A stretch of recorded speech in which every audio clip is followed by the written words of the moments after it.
అన్న నమస్తే అన్న. నమస్తేనా. ఎలా ఉంది కాంగ్రెస్ పరిపాలన? సంవత్సరం పరిపాలన చూసావు కదా, రాష్ట్రం ఎలా ఉంది? కాంగ్రెస్ సంవత్సర పరిపాలన ఇందిరమ్మ రాజ్యంలో ఆ రోజు ఎట్లయితే కరువులు ఉన్నాయో ఈరోజు కాంగ్రెస్ పరిపాలన మళ్ళీ ఈ కరువులు స్టార్ట్ అయ్యాయి, వలసలు స్టార్ట్ అయ్యాయి. మళ్ళీ పట్టణాలకు గల్ఫ్ దేశాలకు వెళ్ళి బతికే పరిస్థితి ఈరోజు కాంగ్రెస్ సంవత్సర పరిపాలన. ప్రజలు ఆ విధంగా ఇబ్బందులు పడుతున్నారు. రైతు బంధు పోయింది, ఉచిత కరెంటు సరిగా రావట్లేదు, పిల్లలకు స్కాలర్షిప్లు రిలీజ్ చేయట్లేదు. అదేవిధంగా మన సంక్షేమ హాస్టల్లో గాలికి వదిలేసిర్రు. హాస్టల్స్ మొత్తం గాలికి వదిలేసిర్రు. 44 మంది విద్యార్థులు చనిపోతే ఈ ముఖ్యమంత్రి పట్టించుకోడు. ఎవరో వస్తావు. స- ఒక సినీ ప్రముఖుడు ఒకరు తొక్కిసలాట చనిపోతే ఈయన అసెంబ్లీలో ఒక గంట సేపు దాని గురించి మాట్లాడింది తప్ప 44 మంది విద్యార్థులు ఫుడ్ పాయిజన్ తోటి విద్యార్థులు చనిపోతే దాని గురించి ఎందుకు ముఖ్యమంత్రి గారు మాట్లాడరు? అంటే ఆ, పేద ఈ యొక్క హాస్టల్లో చదువుతున్న విద్యార్థులు బడుగు బలహీన వర్గాల విద్యార్థులు కాబట్టి వాళ్ళ మీద ఈ ప్రభుత్వానికి అంత చిత్తశుద్ధి లేకుండా అంత చిన్న చూపుగా కనిపిస్తుంది. ఈ రాష్ట్రంలో 44 మంది విద్యార్థులు చనిపోతే ఏ ఒక మంత్రి గురించి మాట్లాడరు. మొన్న జరిగిన అల్లా కనీసం ఎవరైనా వెళ్ళి పరామర్శించారా పోనీ? కనీసం ఇప్పుడు పరామర్శించడం కాదండి. అసలు ఏం జరిగిందని అక్కడ ఉన్న ప్రిన్సిపాల్నా ఇక్కడ అధికారుల మీద ఏమైనా చర్యలు తీసుకున్నారా? ఎవరు తీసుకోలే. చనిపోతే చనిపోని, వీళ్ళకేమవుతుంది? వీళ్ళు ఎంతసేపు ఉన్న పేపర్ల యాడ్లకు జరుగుతుంది. ఇందిరమ్మ రాజ్యం అని, రైతు రుణమాఫీ చేసినామని, రైతు బంధు ఇచ్చినామని. జరుగుతున్నాయి పోనీ, ఏమన్నా జరుగుతున్నాయా? ఏవి జరగట్లేదు. పేపర్లకు పరిమితం అయిపోయారు. ఈ అడ్వర్టైజ్మెంట్లకే పరిమితం అయిపోయారు. మళ్ళీ దానికి కూడా బడ్జెట్ ఇవ్వాల్సిందే, దానికి కూడా ఖర్చు పెట్టాల్సిందే. అంటే వీళ్ళు గవర్నమెంట్కి వచ్చింది కేవలం అడ్వర్టైజ్మెంట్ల కోసమే. అంటే బడ్జెట్ ప్రజల కోసం ఖర్చు పెట్టడానికి కాదు, వాళ్ళ యాడ్లు చేసుకోవడానికి, వాళ్ళ యొక్క షోకాస్ చూపించుకోవడానికి మాత్రమే గవర్నమెంట్ బడ్జెట్ వాడుతున్నారు తప్ప ఇంతవరకు ఏం జరగట్లేదు. అసలు కాంగ్రెస్ పరిపాలన అంటే కాంగ్రెస్ ప్రభుత్వం గతంలో కేసీఆర్ గారు ఉన్నప్పుడు మెస్ ఛార్జెస్ పెరిగేది. ఇప్పుడు మొన్న మెస్ ఛార్జెస్ పెరిగినాయని పెట్టిరు. అంగరంగ వైభవంగా చేసారు. ఎంత రూపాయలు ఎన్ని పెంచారు? 20 రూపాయలు పెంచి మేము 40% పెంచినాం అంటే 20 రూపాయలు పెంచితే 40% అవుతుందా? వాళ్ళు యాడ్ ఇచ్చిన 40% డైట్ ఛార్జెస్. నేను ఆంధ్రజ్యోతి పేపర్లో చూసిన 40% డైట్ ఛార్జెస్ మేము పెంచినామను.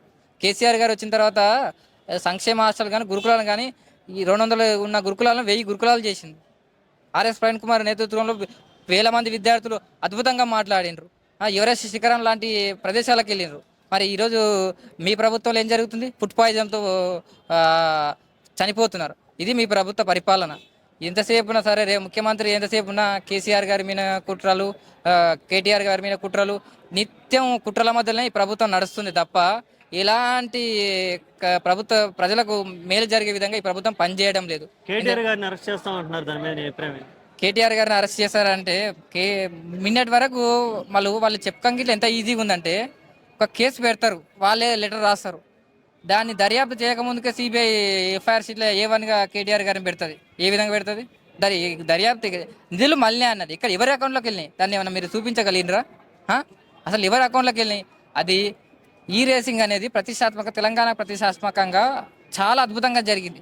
పెద్ద పెద్ద సెలబ్రిటీలు వచ్చిన పక్క రాష్ట్ర ముఖ్యమంత్రి కోడలు నారా భువనేశ్వర్ గారు వచ్చి అద్భుతంగా జరిగిందని చెప్పిన. ఎంతో 70,000 కోట్ల రూపాయలు ఈ హైదరాబాద్కు దానివల్ల వచ్చినాయి. దాని గురించి మాట్లాడరు. నిధులు అంటే ఎవరి అకౌంట్లోకి వెళ్ళినా, కనీసం కేసీఆర్ గారి అకౌంట్లోకి వెళ్ళినాయి, కేటీఆర్ గారి అకౌంట్లోకి వెళ్ళినాయి. వీళ్ళు ఏమైనా నిరూపించిరా? పించలే. అంత కేటీఆర్ అవినీతి చేసిండని ఎక్కడ అవినీతి నిరూపించలేకపోయారు. అది కేవలం వీళ్ళు ఇచ్చిన 420 హామీలు నెరవేర్చలేక ఈ డైవర్షన్ పాలిటిక్స్ అని చేస్తున్నారు కాంగ్రెస్ ప్రభుత్వం.